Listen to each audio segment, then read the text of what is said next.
हरे कृष्णा। आज हम सभी श्रवण करेंगे श्रीमद् भागवतम के अंतर्गत पंचम स्कंद 15वां अध्याय और का 14 नंबर 14वां श्लोक आज हम प्रारंभ करने जा रहे हैं। ओम नमो भगवते वासुदेवाय। ओम नमो भगवते वासुदेवाय। ओम नमो भगवते वासुदेवाय।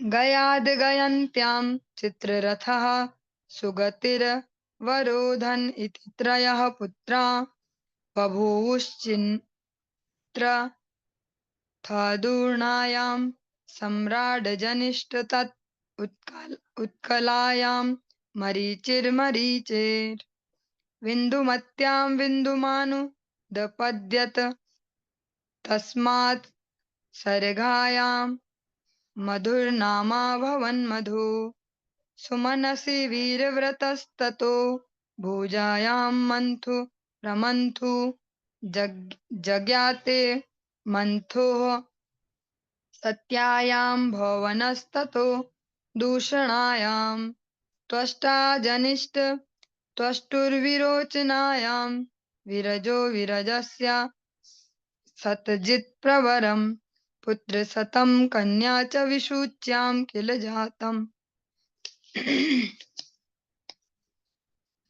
गयंती के गर्भ से महाराज गय के 3 पुत्र हुए, जिनके नाम थे चित्ररथ, सुगति तथा अवरोधन। चित्ररथ की पत्नी ऊर्णा से सम्राट नाम का पुत्र प्राप्त हुआ। सम्राट की पत्नी का नाम उत्कला था, जिसके कोख से सम्राट को मरीच नामक पुत्र की प्राप्ति हुई। मरीच की पत्नी बिंदुमती से बिंदु नामक पुत्र हुआ। बिंदु की पत्नी सरघा के गर्भ से मधु नामक एक पुत्र ने जन्म लिया।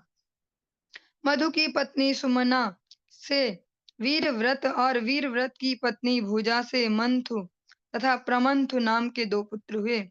मंथु की पत्नी सत्या से भवन नाम का पुत्र और भवन की पत्नी दूषणा से त्वष्टा नामक पुत्र उत्पन्न हुआ।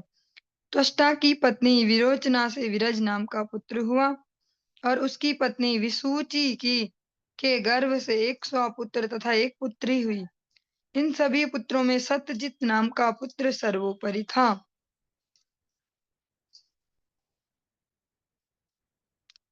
अत्रायं श्लोकः प्रयव्रतं वंशमिमं विरजश्चरमोद्भवा अकरोदत्यलं कीर्त्या विष्णुः सुरगणं यथा।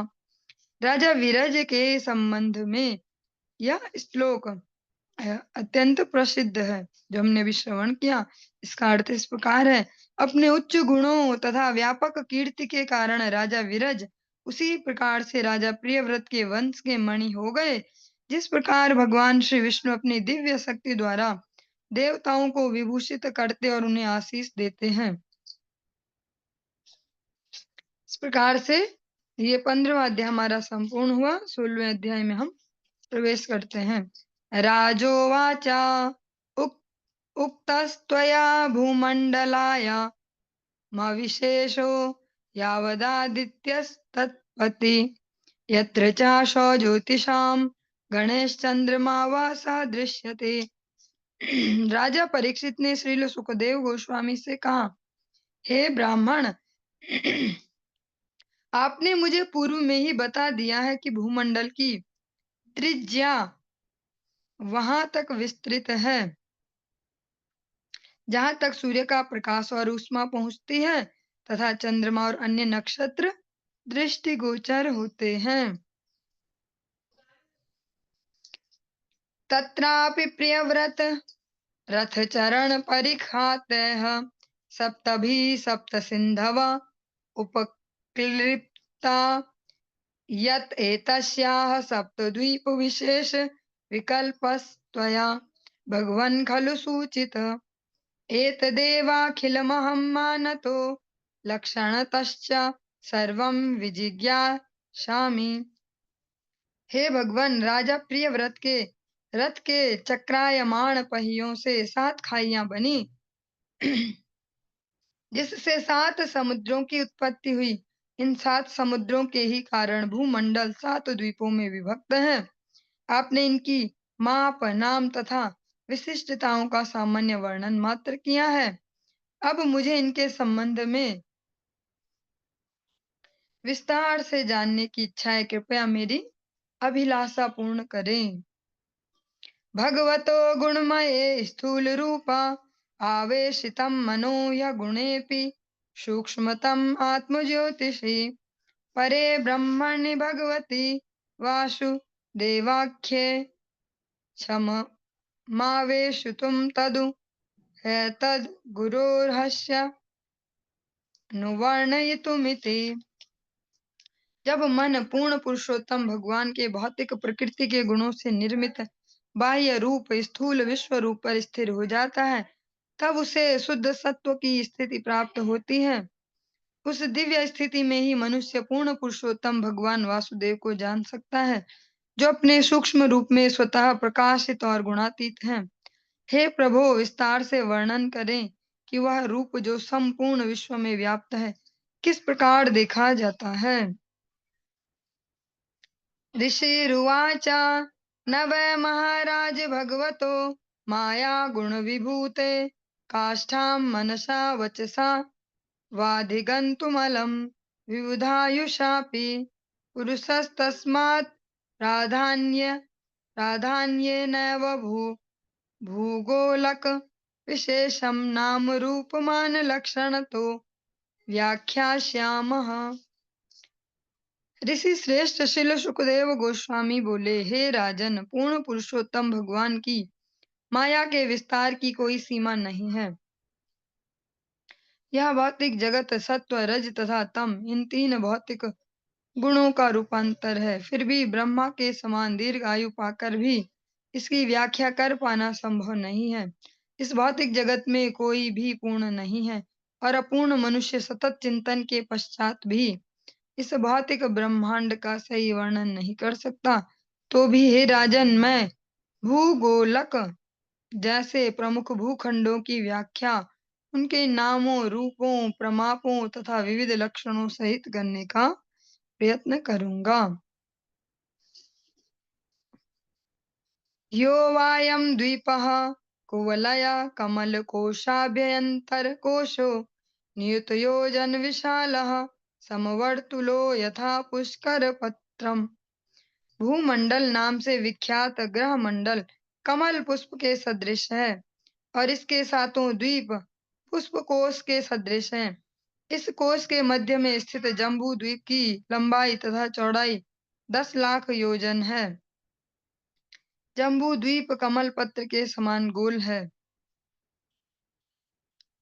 यस्मिन्नव वर्षाणि नवयोजन सहस्रा यामान्यष्ट भिर्मर्यादा गिरिभिः सुविभक्तानि भवन्ति। जम्बू द्वीप में 9 वर्ष हैं, जिनमें से प्रत्येक की लंबाई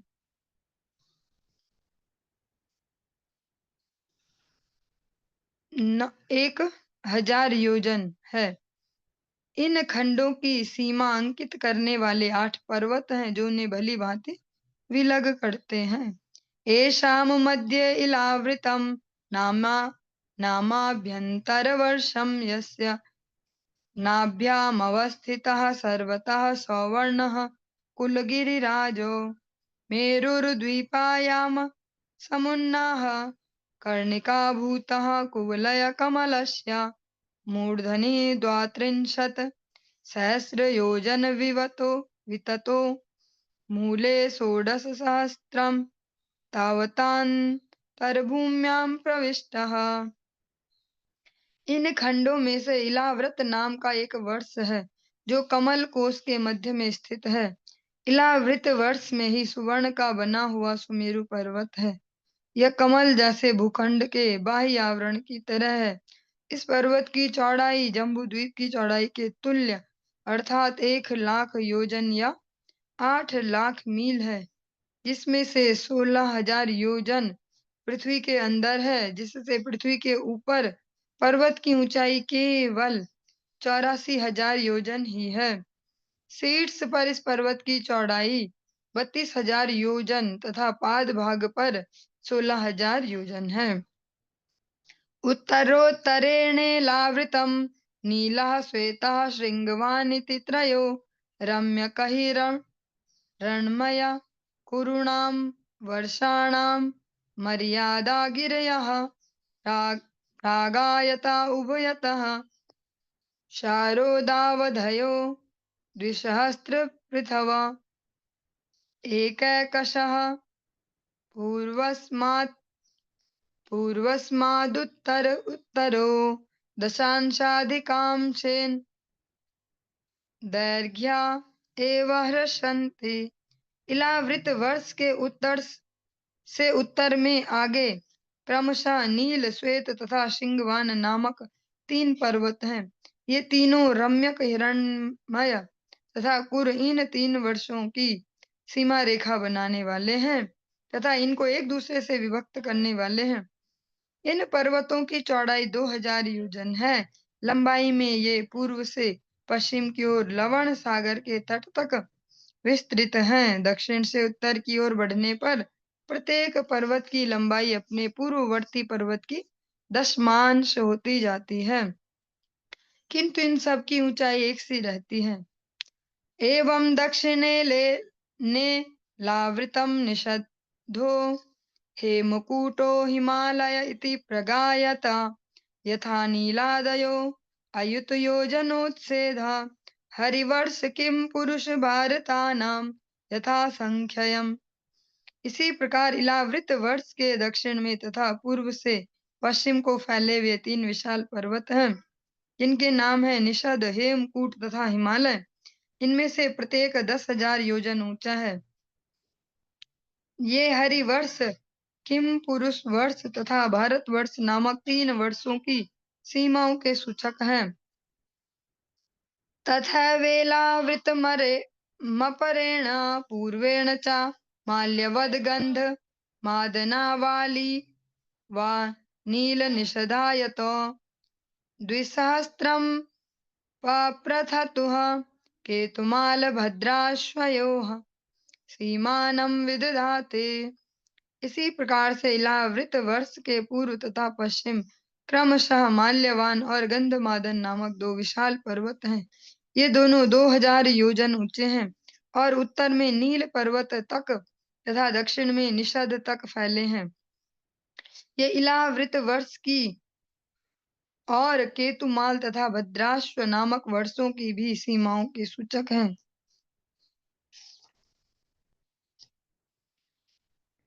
मंदरो मेरुमंदरः सुपार्श्वः कुमुद इत्ययुतयोजन विस्तारा रोन्नाः मेरुश्चतुर्दिश दिशं वष्टभगिरया उपक्लिप्ताः। सुमेरु पर्वत की चारों दिशाओं में मंदर, मेरु मंदर, सुपार्श्व तथा कुमुद नामक 4 पर्वत हैं, जो इसकी मेखलाओं के सदृश है। ये पर्वत 10,000 योजन ऊंचे और इतने ही चौड़े हैं। चतुर्श्वेतेषु च्युतजम्बुकदम्बन्य ग्रोधाश्चत्वारः पादपप्रवराः पर्वतकेतव इवाधिसहस्रयोजनोन्नाः तावद् विटप विततयः शतयोजनपरिणाः। इन चारों पर्वतों की चोटियों पर ध्वजाओं के रूप में एक एक आम, जामुन, कदम तथा वट वृक्ष हैं।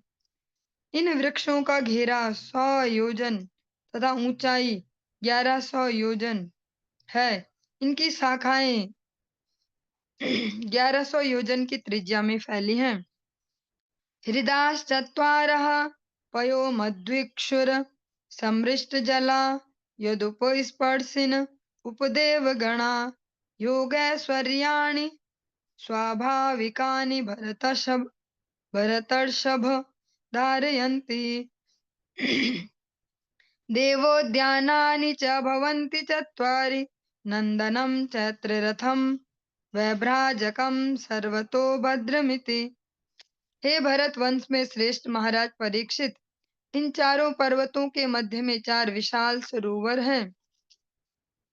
इनमें से पहले का जल दुग्ध की तरह, दूसरे का मधु के सदृश और तीसरे का गन्ने के रस की भांति स्वादिष्ट है। चौथा सरोवर विशुद्ध जल से भरा है। इन चारों सरोवरों की सुविधा का उपभोग सिद्ध, चारण और गंधर्व जैसे अपार्थिव जीव करते हैं, जिन्हें देवता भी कहा जाता है।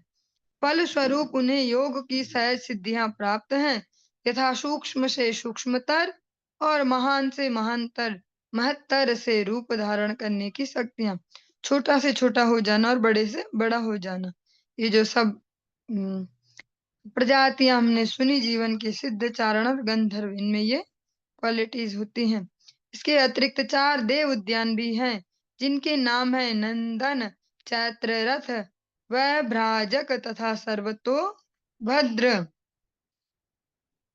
अभी जो हम वर्णन सुन रहे हैं, ये अ, संपूर्ण, जो कह सकते हैं एक प्रकार से ब्रह्मांड, उसका पूरे का वर्णन इस प्रकार से सुन रहे हैं, जो जिस प्रकार से पृथ्वी को अलग अलग समुद्र और द्वीपों में, महाद्वीपों में विभक्त किया गया। यश्व यश्वमर परिवृद्धाः सहसुरललना ललाम यूथ यूथपतया उपदेव गणैरूप गीयमान महिमानः किल विहरन्ति। इन उद्यानों में श्रेष्ठतम देवगण अपनी अपनी सुंदर पत्नियों के सहित, जो स्वर्गिक सौंदर्य के आभूषणों जैसी हैं, एकत्र होकर आनंद लेते हैं और गंधर्व जन उनके यश गान करते हैं। मंदरोत्संग एकादश शतयोजनोत्तुंग देवच्युत शिरसो गिरि शिखर स्थूलानि फलान्यमृतकल्पानि पतन्ति। मंदर पर्वत की निचली ढलान पर देवच्युत नामक एक आम वृक्ष है, जिसकी ऊंचाई 1100 योजन है। इस वृक्ष की चोटी से पर्वत श्रृंग जितने बड़े और अमृत तुल्य मधुर फल गिरते हैं, उनका उपभोग स्वर्ग लोक के निवासी करते हैं। तेषां विशीर्यमाणानाम् अतिमधुर सुरभि सुगंधि बहुलारुण रसोदेनारुणोदा नाम नदी मंदर गिरि शिखरान्नि पतन्ति पूर्वेणे लावृत मुपप्लावयति। इतनी ऊंचाई से गिरने के कारण वे सभी आम फल फट जाते हैं और उनका मधुर सुगंधित रस बाहर निकल आता है। यह रस अन्य सुगंधियों से मिलकर अत्यधिक सुरभित हो जाता है। यही रस पर्वत से गिरता हुआ झरनों में जाता है और अरुणोदा नामक नदी का रूप धारण कर लेता है, जो इलावृत की पूर्व दिशा से होकर बहती है। यदुपजोषणाद भवान्या अनुचरीणाम पुण्यजन वधूनाम वयव स्पर्श सुगंधवातो दशयोजनम समन्तादनुवाशयति। यक्षों की पवित्र पत्नियां भगवान शंकर की अर्धांगिनी भवानी की अनुचरी हैं। अरुणोदा नदी के जल का पान करने के कारण उनके शरीर सुगंधित हो जाते हैं। वायु उनके शरीर का स्पर्श करके उस सुगंध से 80 मील तक चारों ओर के समस्त वायुमंडल को सुरभित कर देती है। एवं जम्बू फलानामत्यु नामत्युच्च निपात विशीर्णा नामन स्थित प्रायाणामिभ कायनिभानां दशेन जम्बूनाम नदी मेरुमंदर शिखरादयुत योजनादवनितले निपतन्ति दक्षिणेनात्मानं यावदिलावृत उपश्यन्दयति। इसी प्रकार रस से भरे और अत्यंत छोटी गुठली वाले जामुन के फल अत्यधिक ऊंचाई से गिरकर खंड खंड हो जाते हैं। ये फल हाथी जैसे आकार वाले होते हैं और इनका रस बहकर जम्बू नदी का रूप धारण कर लेता है। यह नदी इलावृत के दक्षिण में मेरु मंदिर की चोटी से 10,000 योजन नीचे गिरकर समस्त इलावृत भूखंड को रस से आप्लावित करती है। तावदुभयोरपि रोदशौर्या मृत्तिका तदृशेनानुविद्यमाना वर्क संयोग विपाकेन सदामर लोकाभरणम जाम्बूनदम नाम सुवर्णम भवति यदुहवाव विबुधादयः सह युवते वीरमुकुट कटककटिसूत्राद्याभरण रूपेण खलु धारयन्ति। जम्बू नदी के दोनों तटों का कीचड़ जामुन फल के बहते हुए रस से सिक्त होकर और फिर वायु तथा सूर्य प्रकाश के कारण सूखकर जाम्बू नद नामक स्वर्ण की प्रचुर मात्रा उत्पन्न करता है। स्वर्ग के निवासी इस स्वर्ण का उपयोग विविध आभूषणों के लिए करते हैं।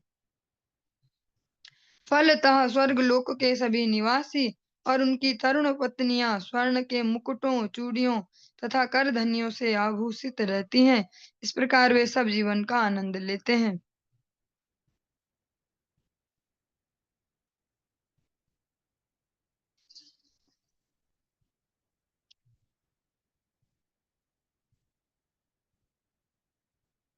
यस्तु महाकदम्बः सुपार्श्वनिरूढो यास्तस्य कोटरेभ्यो विनिश्रिताः पञ्चायामपरिणाः पञ्चमधुधाराः सुपार्श्व शिखरात् पतन्त्यो अपरेणात्ममानमिलावृतमनुमोदयन्ति।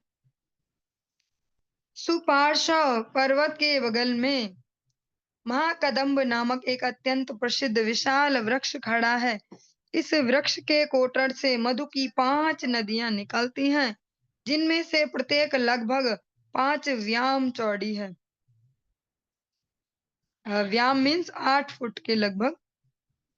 यह प्रवाहमान मधु सुपार्श्व पर्वत की चोटी से सतत नीचे गिरता रहता है और इलावृत वर्ष की पश्चिम दिशा से प्रारंभ होकर उसके चारों ओर बहता रहता है। इस प्रकार संपूर्ण स्थल सुहावनी सुगंध से पूरित है। यायुप युज्जानानां मुख निर्वासितो वायुः समन्ताच्छत मनुवाशयति। इस मधु को पीने वालों के मुखारविंद से निकली वायु चारों ओर 100 योजन तक के भूभाग को सुगंधित बना देती है। एवं कुमुद निरूढ़ो यः शतवल्शो नाम वटस्तस्य स्कन्धेभ्यो नीचीनाः पयोदधि मधुघृत गुडान्नाद्यम्बर शय्यासनाभरणादयः सर्व एव कामदुघा नदाः कुमुदाग्रात् पतन्तस्तमुत्तरेणेलावृतमुपयोजयन्ति। इसी प्रकार कुमुद पर्वत के ऊपर एक विशाल वट वृक्ष है, जो 100 प्रमुख शाखाओं के कारण शतवल्स कहलाता है। इन शाखाओं से अनेक जड़ें निकली हुई हैं, जिनमें से अनेक नदियां बहती हैं। ये नदियां इलावृत वर्ष की उत्तर दिशा में स्थित पर्वत की चोटी से नीचे बहकर वहां के निवासियों को लाभ पहुंचाती हैं। इन नदियों के फलस्वरूप लोगों के पास दूध, दही, शहद, घी, राब, अन्न, वस्त्र, बिस्तर, आसन तथा आभूषण है। इनकी समृद्धि के लिए उन्हें जो भी पदार्थ चाहिए वे सब उपलब्ध हैं, जिससे वे सभी अत्यंत सुखी हैं।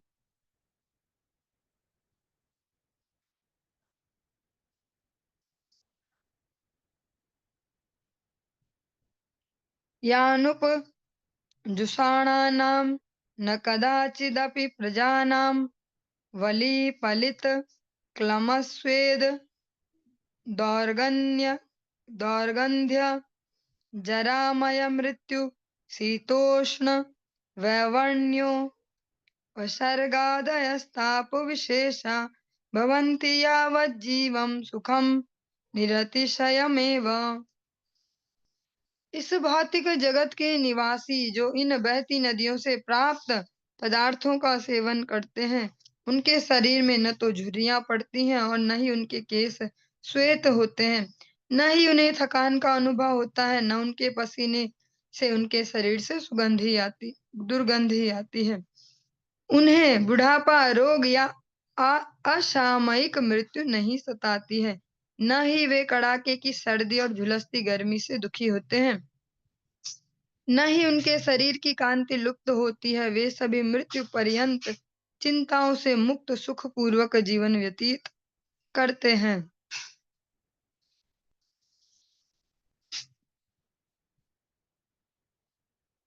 कुरंग कुरर कुशुंभ वैकंक त्रिकूट शिशिर पतंग रुचक निषद श्रीनिवास कपिल शंख वैदुर्य जारुधिन हन शर्षनभ शर्षभ नागकालंजर नारदादयो विशन्ति गिरयो मेरोः कर्णिकाया इव केशरभूता मूलदेशे परित उपक्लिप्ताः।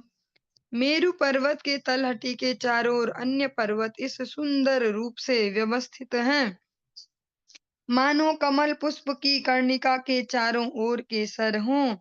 इन पर्वतों के नाम इस प्रकार हैं: कुरंग कुरर कुशुंभ वैकंक त्रिकूट शिशिर पतंग रुचक निषद श्रीनिवास कपिल शंख वैदुर्य जारुधि हंस ऋषभ नाग कालंजर तथा नारद। जठर देवकूट मेरुं पूर्वेणाष्टा दश योजन सहस्रमुद्गायत द्विसहस्रं पृथुतुंगो भवतः एवं परेण पवनपारियात्र दक्षिणेन कैलाशकरवीर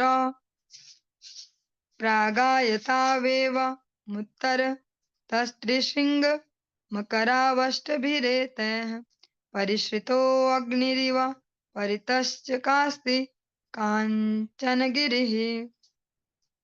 सुमेरु पर्वत के पूर्व में जठर तथा देवकूट नामक दो पर्वत हैं, जो उत्तर तथा दक्षिण की ओर 18,000 योजन तक फैले हुए हैं। इसी प्रकार सुमेरु पर्वत की पश्चिम दिशा में पवन तथा पारियात्र नामक दो पर्वत हैं, जो उतनी ही दूरी तक उत्तर तथा दक्षिण में भी फैले हैं। सुमेरु के दक्षिण में कैलाश तथा करवीर पर्वत हैं, जो पूर्व और पश्चिम में 18,000 योजन तक फैले हुए हैं, और सुमेरु की उत्तरी दिशा में त्रिशृंग तथा मकर नामक दो पर्वत पूर्व और पश्चिम में इतनी ही दूरी में विस्तृत हैं। इन समस्त पर्वतों की चौड़ाई 2,000 योजन में है।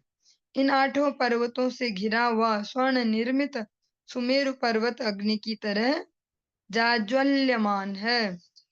मेरोर्मूर्धनि भगवत आत्मयो निर्मद्यत उपक्लिप्ताम् पुरीम युतयोजन साहस्रीं समचतुस्त्रां सातकौम्भीं वदन्ति। मेरु की चोटी के मध्य भाग में ब्रह्मा की पुरी स्थित है। इसके चारों कोने समान रूप से 1 करोड़ योजन तक विस्तृत हैं। यह पूरे के पूरा स्वर्ण से निर्मित है। इसीलिए विद्वत जन तथा ऋषि मुनि इसे सातकौम्भी नाम से पुकारते हैं। तामनुपरितो लोकपालानां अष्टानां या यथा दिशं यथा रूपं तुरीयमानेन पूर्वो अष्टावोपक्लिप्ताः। ब्रह्मपुरी के चारों और सभी दिशाओं में लोकों के 8 प्रमुख लोकपालों के निवास स्थल हैं, जिनमें से पहला राजा इंद्र का है। ये निवास स्थल ब्रह्मपुरी के ही समान है, किंतु वे आकार में 1/4 हैं। इस प्रकार से जो 16वां अध्याय है, ये भी संपूर्ण हुआ। हम 17वें अध्याय को प्रारंभ करते हैं। श्री सुका उवाच तत्र भगवता साक्षाद्यज्ञ लिंगस्य विष्णोर्विक्रमतो वामपादाङ्गुष्ठ नख निर्भिन्नोर्ध्वा द्वाण्ड कटाः विवरेणान्तः प्रविष्टा या बाह्य जलधारा तच्चरण पंकजा वने जनारुण किंजल्कोपरिजिताखिल जगद्गमला दघ मलापहोपस्पशाना मला साक्षात् भगवत पदित्यानुपलक्षित वचो अभिधीयमानाति महता कालेन युगसहस्रोपलक्षणेन दिवो मूर्धन्यवत तार यत्तद्विष्णु पदमाहु। श्रील सुखदेव गोस्वामी ने कहा, हे राजन, सभी यज्ञों के भोक्ता भगवान श्री विष्णु महाराज बलि की यज्ञशाला में वामन देव के रूप में प्रकट हुए।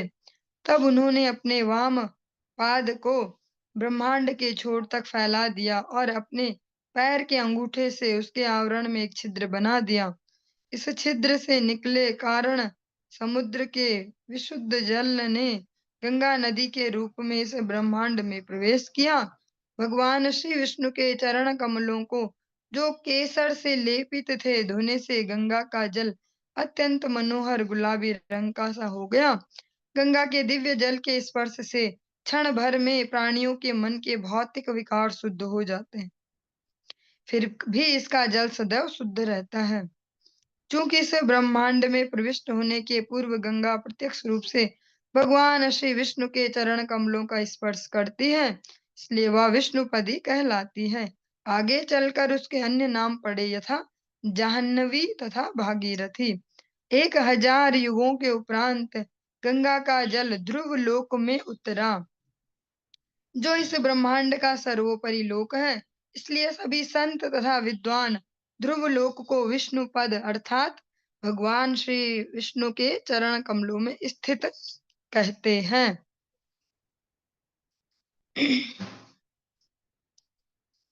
यत्र हा वाव वीर व्रत औतान पादिहा परम भागवतो अस्मत् कुलदेव कुलदेवता चरणारविन्दोद कमिति या मनुश्रवण मुत्कृष्यमाण भगवद् भक्ति योगेन दृढ़ं क्लिद्यमानान्तर्हृदय औत्कण्ठ्य विवशामीलित लोचन युगल कुंगम लविगलितामल वाष्पकलयाभिव्यज्य मान रोमपुलक कुलको अधुनापि परमादरेण शिरसा विभर्ति। महाराज उत्तानपाद के ख्याति प्राप्त पुत्र ध्रुव महाराज परम ईश्वर के सर्वश्रेष्ठ भक्त कहलाते हैं, क्योंकि उनकी भक्ति निष्ठा दृढ़ थी। यह जानते हुए कि गंगा जल भगवान श्री विष्णु के चरण कमल को पखाड़ता है, वे उस जल को अपने लोक में ही रहते हुए आज तक अपने सिर पर भक्ति पूर्वक धारण करते हैं। चूंकि वे अपने अंतःस्थल में हृदय में भगवान श्री कृष्ण का निरंतर चिंतन करते रहते हैं।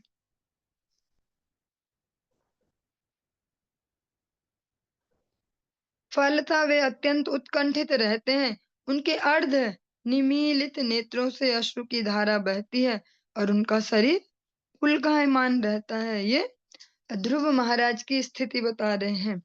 जिस प्रकार से हम यहाँ सुनते भी हैं अनेक प्रसंग कि इस शरीर के बाद ये होगा वो होगा, ध्रुव महाराज की इस धराधाम से जाने के बाद की गति है।